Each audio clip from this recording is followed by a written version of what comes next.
یا ایھا الذین آمنوا اطیعوا اللہ و اطیعوا الرسول. اب یہ اہم ترین مقام آ رہا ہے قرآن پاک کا، جس میں اللہ تبارک و تعالی نے اسلام کا جو دستوری نظام ہے اس کی تیسری اہم ترین شرط بیان کی ہے. پہلی شرط اس سے پچھلی آیت میں پہلی دو شرطیں پڑھ چکے ہیں ہم. پہلی شرط کیا تھی کہ اہل لوگوں کو امانتیں سپرد کرو، اپنا لیڈر ان کو بناؤ جو اہل ہوں اس منصب کے، بے ایمان لوگ نہ ہوں، بدماش لوگ نہ بن جائیں، ایم این اے اور ایم پی ایس آج کے دور میں اگر ہم بات کر رہے ہیں. اور دوسری چیز کیا تھی کہ لوگوں کے درمیان انصاف کے ساتھ فیصلہ کرنا ہے، عدالتیں آزاد ہونی چاہیے. اب یہ تیسری اہم ترین شرط آ رہی ہے، یا ایھا الذین آمنوا اطیعوا اللہ و اطیعوا الرسول. اے ایمان والو اطاعت کرو اللہ کی اور اطاعت کرو اس کے رسول کی صلی اللہ علیہ وسلم. اطاعت کا لفظ کس کے ساتھ آیا؟ اللہ کے ساتھ اور رسول کے ساتھ. اب تیسری بھی ایک اطاعت کا ذکر آ رہا ہے بیچ میں، لیکن وہ مشروط اطاعت ہے.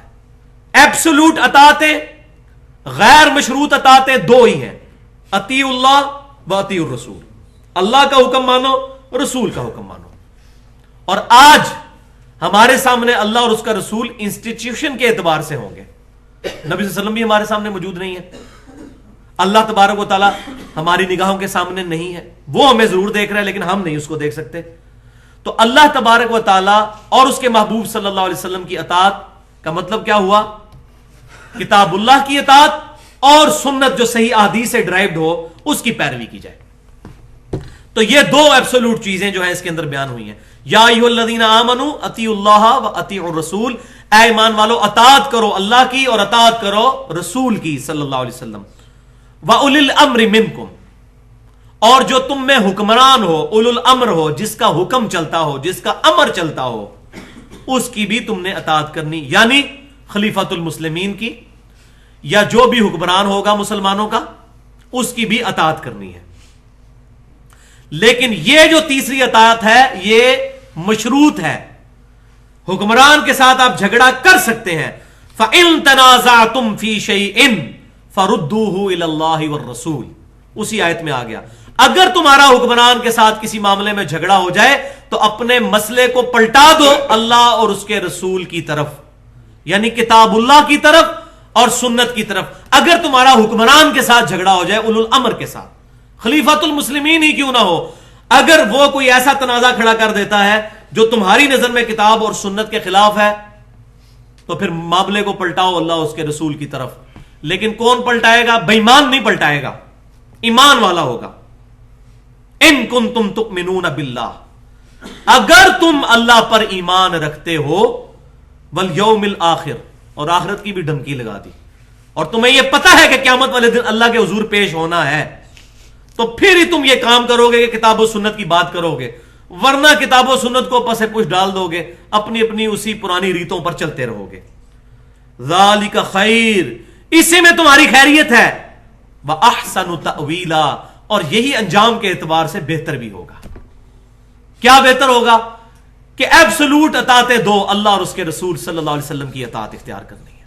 اور آج کی ڈیٹ میں انسٹیٹیوشن کی صورت میں اللہ اور اس کے محبوب صلی اللہ علیہ وسلم کی تعلیمات کی اطاعت کرنی ہے. اس کے بعد اگر کسی کی اطاعت ہے تو خلیفۃ المسلمین کی، لیکن وہ بھی ایبسولوٹ نہیں ہے، ریلیٹو ہے اور مشروط ہے کتاب اور سنت کے دائرے کے اندر. تو یہاں پہلے تو میں دستوری نظام کے حوالے سے بات کر دوں کہ تین جو آئیں سورۃ النساء کی آیت نمبر 58 اور 59 کے اندر جو تین چیزیں آئیں وہ کیا تھیں، ریپیٹ کر لیتے ہیں. پہلی چیز یہ ہے کہ اہل لوگ تمہارے لیڈر ہونے چاہیے. دوسرا، عدالتیں آزاد ہونی چاہیے، انصاف کے ساتھ فیصلہ ہونا چاہیے. اور تیسرا، عدالتیں فیصلہ کریں گی تو کتاب و سنت کے مطابق کریں گی. تو اس سے یہ مسئلہ بھی حل ہو گیا کہ آج یہ بات کی جاتی ہے کہ اس کا فیصلہ کون کرے گا کہ کتاب و سنت کے مطابق فلاں قانون ہے یا نہیں ہے. تو اس کا فیصلہ عدالتیں کریں گی، پارلیمنٹ نہیں کرے گی.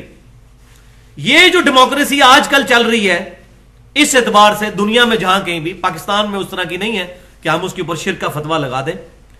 جو دنیا کے اندر جو ڈیموکریسی ہے کہ by the people, for the people, from the people, لوگ جو مسئلہ جو ہے وہ بنا کر اس کے اوپر اتفاق کر لیں. جس طرح کہ ابھی امریکہ کی 3 اسٹیٹس کے اندر ہومو سیکچولیٹی کو انہوں نے جائز کردار جو ہے وہ قرار دے دیا ہے, قرارداد پاس ہو چکی ہے کہ مرد مرد کے ساتھ شادی کر سکتا ہے. وہ کہتے ہیں قانون بنائیں گے ہم, جمہوریت ہے. اس طرح کی جمہوریت خالصتاً شرک ہے. لیکن اگر جمہوریت اس طرح کی ہے کہ اسلام کے قوانین کا فیصلہ اسلامی نظریاتی کونسل کے ذریعے, عدالتوں کے ذریعے امپلیمنٹ ہو رہا ہو اور پارلیمنٹ کو کوئی دخل نہ ہو اس کے اندر, پارلیمنٹ صرف اس کو منظور کرے گی, عدالت فیصلہ کر دے گی کہ یہ چیز کتاب و سنت کے, اور عدالت میں دلائل دیں گے اہل علم جا کر, فاسألوا اہل الذکر ان کنتم لا تعلمون, اگر تمہیں علم نہیں ہے تو اہل علم سے پوچھ لو. لیکن اہل علم سے یہ نہیں پوچھنا کہ آپ کیا فرماتے ہیں, بزرگ کیا فرماتے ہیں, حضرات کیا فرماتے ہیں, بزرگ کیا فرماتے ہیں, یہ نہیں پوچھنا. یہ پوچھنا ہے اللہ کیا فرماتے ہیں اور رسول اللہ کیا فرماتے ہیں اور اجماع امت کیا کہتا ہے. مولوی کی اپنی بات نہیں کرنی, ورنہ مولوی تو آپ کو پتا ہے جس چیز کے اوپر آج مرضی آپ فتویٰ لے لیں, ہر چیز کو جائز قرار دینے کے لیے مولوی تیار بیٹھا ہے. پیسہ لگائیں آپ, تھوڑا سا اس کو میڈیا کے اوپر لیں, اپنی مرضی کے فتوے لے لیں. تو پاکستان کے اندر الحمدللہ اس اعتبار سے میں سمجھتا ہوں کہ جو جمہوری نظام ہے اس کو ہم اس شرک کے درجے میں نہیں کہہ سکتے. اس کی وجہ یہ ہے کہ یہاں پر کوئی بھی قانون جس کا تعلق دین کے ساتھ ہوتا ہے وہ پارلیمنٹ کو اختیار نہیں ہے جب تک عدالت اس پر فیصلہ نہ کرتے. آپ کو پتا ہے عدالتوں نے فیصلہ کر دیا ہوا ہے کہ پاکستان کا بینکاری نظام سود پر مبنی ہے. عدالت نہیں غلط فیصلہ کرے گی. اس کی وجہ یہ ہے کہ وہاں اہل لوگ بیٹھے ہوئے ہیں. الحمدللہ آج 2012 کے اندر ہم لوگ بیٹھے ہیں. اس وقت بھی آپ دیکھ لیں ہماری جو عدالتی نظام ہے, میرے خیال ہے دنیا میں انصاف کے اوپر ایک اچھا خاصا مقام اپنا رکھتا ہے. فیصلے لیٹ ہو رہے ہیں یہ الگ بات ہے, لیکن کم از کم انصاف پر مبنی تو ہے. عوام کی بنائی ہوئی یہ اس وقت کورٹ چل رہی ہیں, چیف جسٹس کا بحال ہونا اور یہ تمام معاملات ہمارے سامنے ہیں. تو کوئی بھی ایسا قانون جو کتاب و سنت کے خلاف ہوگا وہ عدالت میں چیلنج ہو سکتا ہے. پارلیمنٹ کو کوئی اختیار نہیں ہے, نہ سینٹ کو نہ قومی اسمبلی کو, کہ اسلام سے ریلیٹڈ کوئی قانون پاس کرے. ہاں اسلام سے ہٹ کر کوئی قوانین ہے جو ہمارے دنیاوی معاملات کو چلانے کے لیے ٹریفک کے قوانین ہو سکتے ہیں اور مختلف قوانین ملک کے اندر ہو سکتے ہیں, کسٹم کے قوانین ہو سکتے ہیں, اس میں ٹھیک ہے کتاب و سنت کی مخالفت نہ ہے. باقی یہ ہے کہ کوئی قانون بنا سکتا ہے, اس میں کوئی حرج نہیں ہے. تو اس اعتبار سے جو بعض یہ دو ایکسٹریمز ہیں, ایک ایکسٹریم پہ وہ لوگ ہیں جو جمہوریت کو مطلقاً شرک کہتے ہیں, تو پاکستان کی جمہوریت کے اوپر ہم شرک کا فتویٰ نہیں لگا سکتے. یہ اسلامی نظام نہیں ہے. اسلامی نظام تو سعودی عرب میں بھی نہیں ہے, وہ بھی ملوکیت ہے. اسلامی نظام تو 40 ہجری کے بعد ختم ہو چکا, سیدنا علی کی شہادت کے بعد ملوکیت شروع ہو چکی, ملک عابن, کاٹ کھانے والی ملوکیت. اب تو امام مہدی جو ہے رضی اللہ تعالیٰ عنہ وہ آئیں گے تو پھر شاید خلافت جو ہے اس وقت تک تو نظر نہیں آ رہا. اس وقت تو ہمیں احادیث سے وعدے ہیں کہ پوری دنیا کے اندر جو ہے وہ خلافت کا نظام قائم ہو جائے گا. اس سے پہلے تو شاید والی بات ہے. تو اس وقت جو نظام پاکستان کے اندر ہے تو اس کے اوپر مطلقاً اس طرح کی فتویٰ بازی بعض لوگ کرتے ہیں, تو ایسا نہیں کرنا چاہیے, بڑی احتیاط کی ضرورت ہے. اب بعض بدقسمت لوگ ایسے بھی ہیں کہ جنہوں نے اس آیت کو اپنے ذاتی مقاصد کے لیے استعمال کیا ہوا ہے. Nothing to do with that. اس آیت کا اس کے ساتھ ڈائریکٹلی تعلق ہی کوئی نہیں تھا, لیکن اس میں سے تقلید ثابت کی ہوئی ہے. ظلم کی انتہا یہ ہے کہ جو چیزیں تقلید کے رد کے اوپر ہیں ان کے ساتھ تقلید ثابت کی جاتی ہے. وہ عمر بن عبدالعزیز کا قول مجھے یاد آ گیا. وہ فرمایا کرتے تھے منکرین تقدیر سے کہ اے قدریہ کے گروہ, جن آیات کو پڑھ کر صحابہ کرام علیہم رضوان تقدیر ثابت کیا کرتے تھے, تم انہی آیات کو پڑھ کے تقدیر کا انکار کرتے ہو. اور یہی بالکل ہو رہا ہے. اس آیت سے امام حنیفہ کو بیچ میں ڈالا ہوا ہے لوگوں نے, کسی نے امام شافعی کو ڈالا ہوا ہے, امام مالک کو ڈالا ہوا ہے. بھائیو ان کے نام کوئی نہیں اس میں لکھے ہوئے, یہ آیت آپ کے بالکل سامنے ہے. اس سے اجتہاداً مسئلہ نکالنا وہ الگ بات ہے, لیکن وہ کہتے ہیں اولو الامر سے مراد جو ہے امام حنیفہ ہے رحمۃ اللہ علیہ. اب امام حنیفہ بیچاروں کا کوئی قصور نہیں ہے, ان کی تو جرت ہی نہیں تھی وہ اس طرح کی بات کرتے کہ میں یہ ہوں. یہ تو پیچھے لوگوں نے منسوب کیا ہے. عیسیٰ علیہ السلام کے ساتھ اگر چیزیں غلط منسوب ہو چکی ہیں, عیسیٰ علیہ السلام کا کوئی قصور نہیں, ہم ان کا احترام کرتے ہیں. ایک بہت بڑا بلنڈر میں آپ کو چھوٹی سی بات بتا دیتا ہوں. امام مالک کے بارے میں پوری دنیا کے مالکی, پوری دنیا کے حنفی, شافعی, حنبلی سارے کہتے ہیں کہ امام مالک رحمۃ اللہ علیہ ہاتھ چھوڑ کر نماز پڑھنے کے قائل ہیں. سفید جھوٹ ہے. ان کی اپنی کتاب دنیا میں موجود ہے الموطا امام مالک, اس میں پورا چیپٹر ہے. اور یہ وہی حدیث ہے جو امام بخاری امام مالک سے لے کے آیا صحیح بخاری کے اندر کہ نبی صلی اللہ علیہ وسلم کے زمانے میں ہمیں حکم دیا جاتا تھا کہ اپنا دایاں ہاتھ بائیں زرہ پر رکھیں. اور امام مالک رحمۃ اللہ علیہ نے اس میں یہ بات نقل کی ہے کہ تمام نبیوں کی سنت یہ ہے کہ دایاں ہاتھ بائیں ہاتھ پہ رکھا جائے نماز کے اندر, دایاں ہاتھ بائیں زرہ کے اوپر. اب امام مالک کی اپنی کتاب میں تو یہ لکھا ہوا ہے, اور مالکی کیا کر رہے ہیں؟ بس اب آپ سمجھ لیں کہ امام حنیفہ رحمۃ اللہ علیہ کی بھی اگر کوئی کتاب آج دنیا میں موجود ہوتی صحیح سند کے ساتھ تو آج یہ معاملے حل ہو چکے ہوتے. ان کے ساتھ ان کے نام کے اوپر جتنا کھلواڑ کیا جا رہا ہے امت کے ساتھ, وہ اسی لیے ہو رہا ہے ان بیچاروں کی کتاب کوئی نہیں ایگزسٹ کرتی.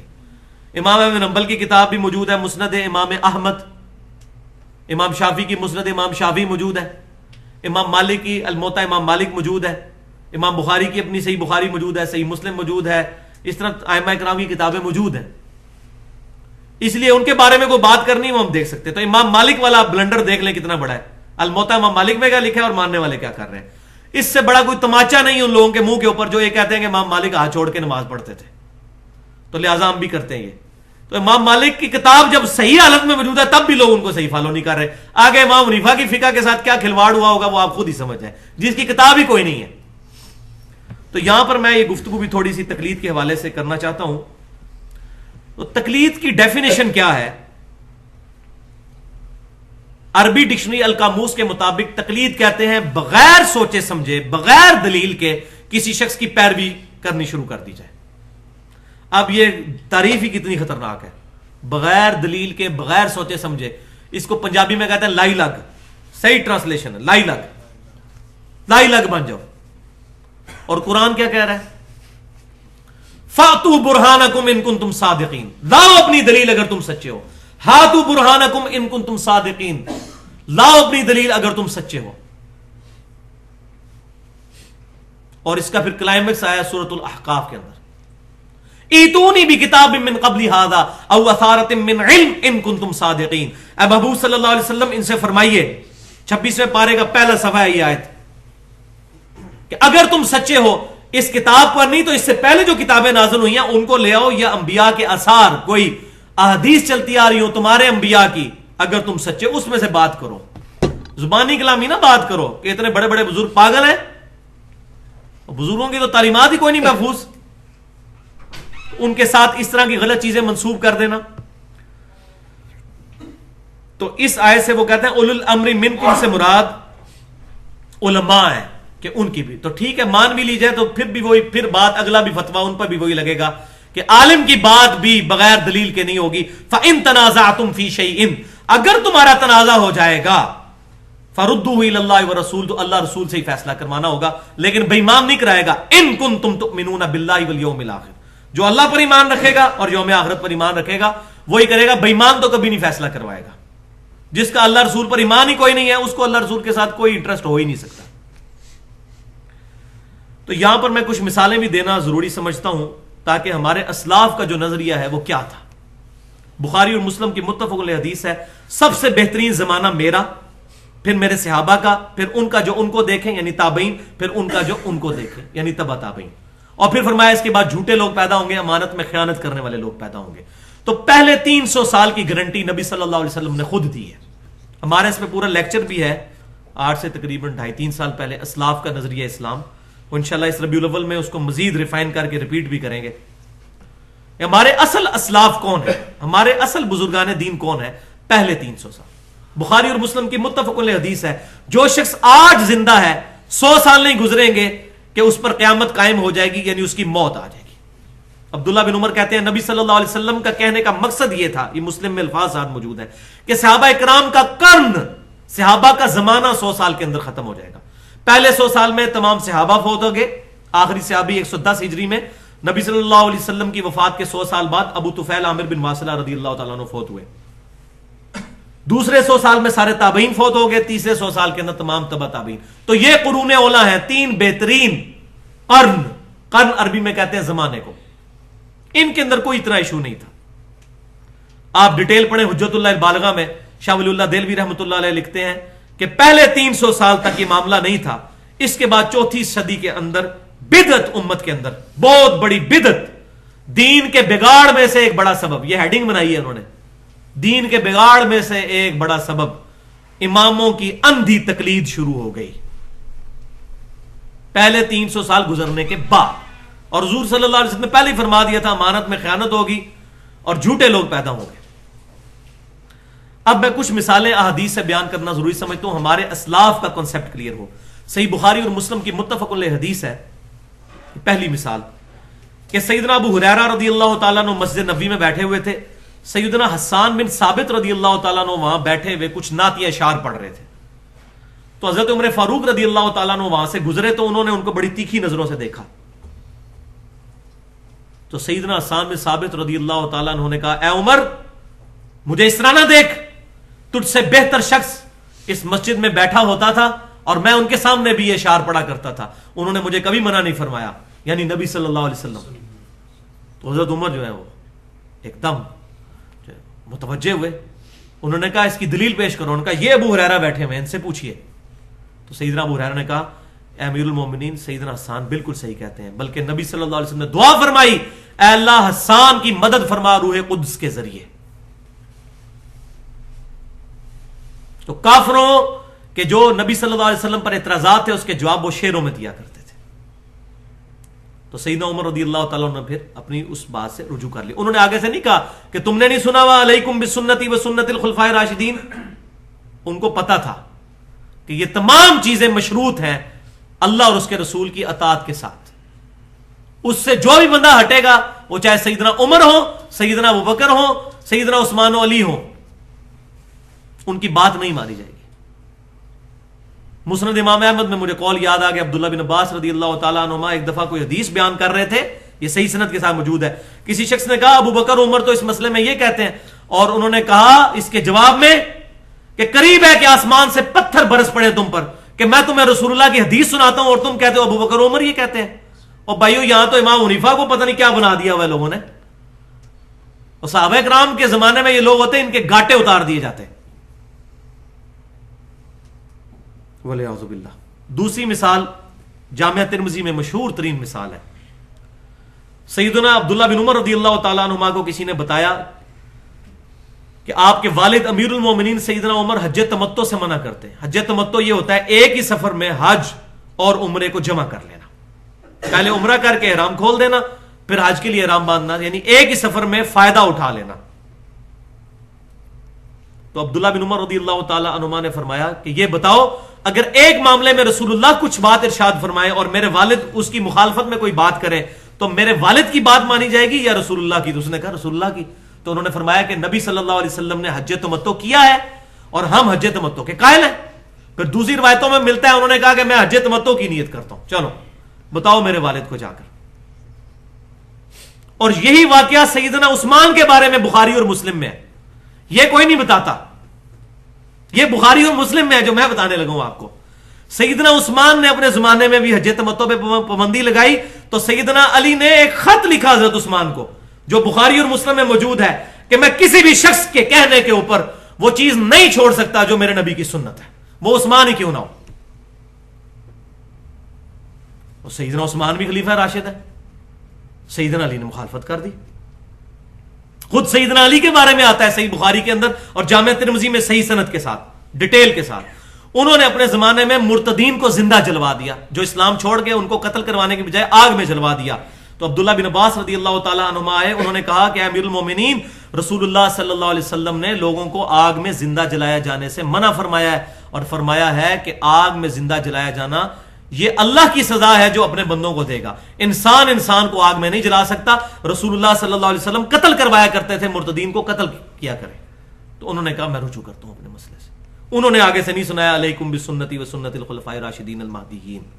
یہ حدیث بالکل صحیح ہے، جامعہ ترمذی میں، سنن ابن ماجہ میں، سنن ابی داؤد میں. لیکن خلفاء راشدین کی سنت وہ جس پر صحابہ کا اجماع ہو جائے، انڈیویجول کسی خلیفہ راشد کا فیصلہ نہیں. اسی لیے یہی فرمایا گیا علیکم بسنتی و سنت الخلفاء راشدین، کیونکہ خلیفہ راشد کوئی کام کرے گا پبلکلی رپورٹ ہو جائے گا. صحابہ کو نہیں حجت بنایا گیا. وہ حدیث ضعیف ہے، سخت ترین ضعیف ہے کہ میرے صحابہ ستاروں کی مانند ہے. ورنہ بخاری شریف میں موجود ہے عبداللہ بن مسعود قل اعوذ برب الفلق اور قل اعوذ برب الناس کو قرآن کا حصہ نہیں مانتے تھے، تو ہم بھی قرآن پاک سے نکال دیں اس کو. تو صحابہ کا اجماع حجت ہے، کیونکہ المستدرک الحاکم میں صحیح سند کے ساتھ حدیث ہے، میری امت کبھی گمراہی پر جمع نہیں ہوگی، کتاب العلم حدیث نمبر 399۔ پوری امت کا اجماع جو ہوگا وہ حجت، صحابہ کا اجماع، اور اجماع رپورٹ ہوگا خلفائے راشدین کے ذریعے سے۔ تو یہاں پر میں ایک مثال بیان کرنا ضروری سمجھتا ہوں کہ یہ مسئلہ صرف صحابہ تک نہیں رہا، قرون اولیٰ کے دور کے اندر بھی ایسے ایسے مجاہدین گزرے ہیں جنہوں نے اعلان حق بلند کیا ہے۔ جامعہ ترمذی میں صحیح سند کے ساتھ حج کے چیپٹر میں موجود ہے کہ امام وقی رحمۃ اللہ علیہ، جو کہ امام حنیفہ رحمۃ اللہ علیہ کے شاگرد تھے، انہوں نے کسی مجلس میں بیان کیا جس مجلس میں ابو صائب بیٹھے ہوئے تھے رحمۃ اللہ علیہ، اور امام ترمذی کہتے ہیں میں نے ابو صائب سے یہ بات خود سنی ہے کہ ایک مجلس میں امام وقی رحمۃ اللہ علیہ یہ مسئلہ بیان کر رہے تھے کہ اشعار کرنا سنت ہے۔ اشعار یہ ہوتا ہے کہ جو ہدی کا جانور ہے، قربانی کا جانور ہے، جو حج کے لیے جا رہا ہوتا ہے، اس کی گردن پہ ہلکی سی یوں نوک لگا کے چھری کی تھوڑا سا خون نکلے تو اس کے خون یہاں پر گردن پہ مل دیا جائے، تاکہ وہ سرخی نشان بتائے کہ یہ اللہ کی راہ کا جانور ہے۔ یہ نبی صلی اللہ علیہ وسلم کی سنت ہے۔ تو وہاں ایک بندے نے بیٹھے ہوئے کہا کہ امام حنیفہ رحمۃ اللہ علیہ اور ابراہیم نخعی رحمۃ اللہ علیہ تو اس کو کہتے ہیں یہ تو جانور کا مسئلہ کرنا ہے، یہ تو بدعت ہے، یہ تو مسئلہ کرنا ہے، یہ تو جانور کو تکلیف دینے والی بات ہے، کل کو کوئی یہ کہے گا جی جانور کو قربان کرنا بھی تکلیف دینا ہے۔ تو امام وقی رحمۃ اللہ علیہ نے فرمایا کہ میں تجھے رسول اللہ کی حدیث بیان کر رہا ہوں اور تو مجھے کہہ رہا ہے کہ ابو حنیفہ یہ کہتا ہے اور ابراہیم نخعی یہ کہتا ہے، تو اس قابل ہے کہ تجھے قید کر دیا جائے اور اس وقت تک آزاد نہ کیا جائے جب تک کہ تو اپنے قول سے رجوع نہ کر لے۔ یہ امام ترمذی لے کے آئے ہیں صحیح سند کے ساتھ۔ تو امام وقی حالانکہ امام حنیفہ کے شاگرد تھے، انہوں نے صحیح تعلیمات حاصل کی تھی، سارے ائمہ نے یہی بات کی، امام حنیفہ ہوں، امام شافعی ہوں، امام مالک ہوں، امام احمد بن حنبل ہوں، امام جعفر ہوں، بڑے بڑے ائمہ جتنے، انہوں نے یہی بات کی، ہماری کوئی بات کتاب و سنت اور اجماع کے خلاف ہو اس کو دیوار پہ مار دو۔ یہ چیلنج نہیں انہوں نے کیا، یہ کہتے ہیں چیلنج کیا ہے۔ چیلنج کرتے نا اگر تو وہ تو پیغمبری کا دعویٰ کر لیتے، صرف نبی صلی اللہ علیہ وسلم سے غلطی نہیں ہو سکتی، باقی تو کوئی شخص معصوم نہیں ہے۔ یہ انہوں نے اپنی قبر باری ہونے سے بچائی ہے کہ دیکھنا بھائی یہ چیک کر لینا۔ پوری ڈیٹیل جو ہے وہ انشاءاللہ میں اس لیکچر کے اندر پھر ڈیٹیل کے ساتھ بیان کروں گا۔ اب فقہ حنفی کے 2-3 مسئلے ایسے ہیں جو کتاب و سنت کے بالکل خلاف ہیں، وہ میں ضروری سمجھتا ہوں یہاں پر بیان کر دوں تاکہ ہمیں یہ بات پتہ چلے کہ الحمدللہ آج ہمارے حنفی بھائیوں نے بھی، بریلویوں اور دیوبندیوں نے بھی ان مسئلوں سے رجوع کر لیا ہے۔ مثال کے طور پر در مختار کے اندر یہ لکھا ہوا ہے کہ مدینہ ہم حنفیوں کے نزدیک حرم نہیں ہے، اور بخاری مسلم کی درجنوں حدیثیں اس پر گواہ ہیں کہ مدینہ حرم ہے،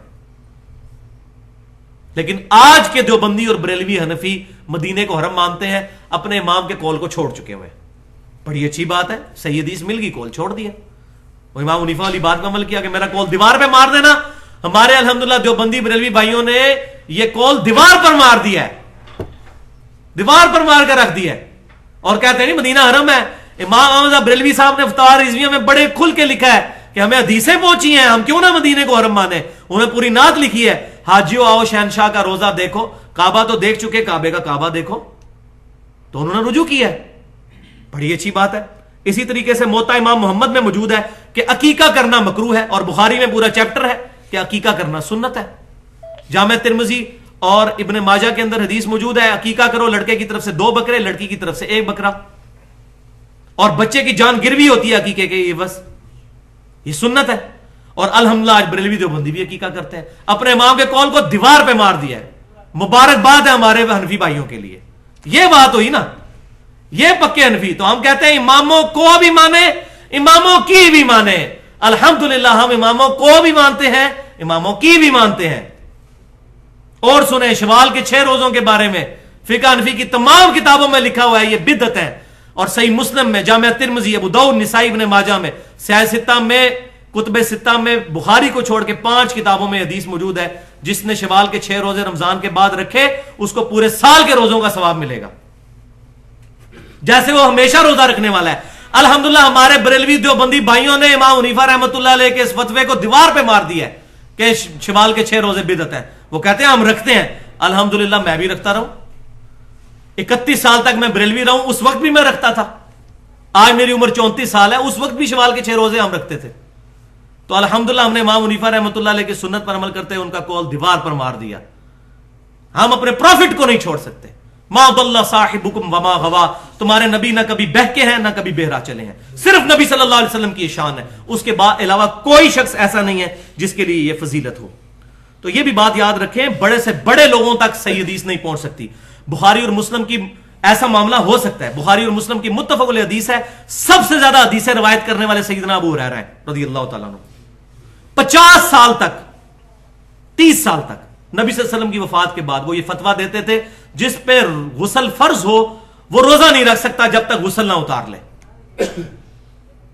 حتیٰ کہ پھر جب سیدہ عائشہ تک بات پہنچی تو انہوں نے جب یہ بات بتائی کہ نبی صلی اللہ علیہ وسلم صحبت کرنے سے, اپنی بیوی سے صحبت کرنے کے بعد جب غسل فرض ہوتا تھا تو پہلے سحری کھا کے روزہ رکھ لیتے تھے, اذانوں کے بعد غسل اتارتے تھے, تو سیدنا ابو ہریرہ نے رجوع کر لیا.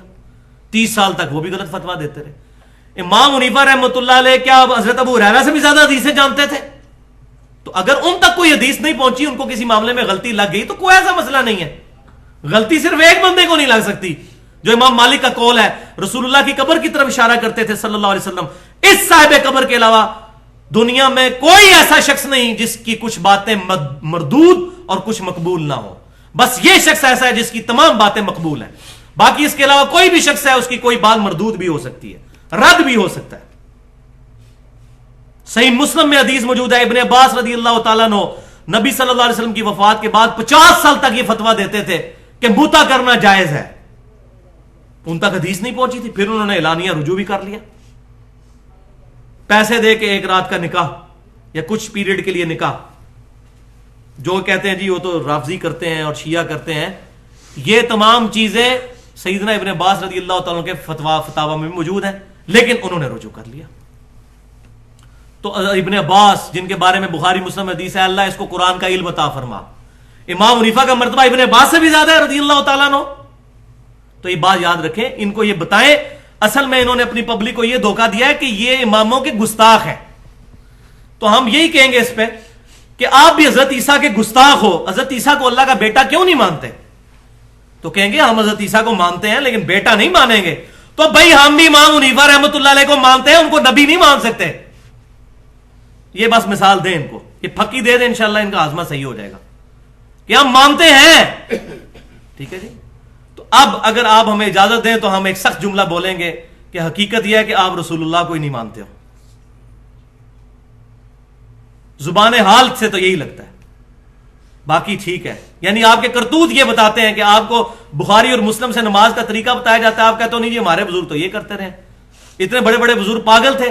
تو ہم پھر کہتے ہیں کہ واقعی شاید آپ کی بات صحیح ہو کہ یا تو وہ پاگل تھے اور یہی ایک ذریعہ ہے ان کو اللہ کے عذاب سے بچانے کا, آپ کے بزرگوں کو. اب ظاہر ہے کہ کوئی اگر کلمہ پڑھواتا ہے لا الہ الا اللہ اشرف علی تھانوی رسول اللہ, تو اگر پاگل ہوگا تو تبھی بچے گا قیامت والے دن. اگر جان بوجھ کے کیا تو سیدھا دوزخ میں.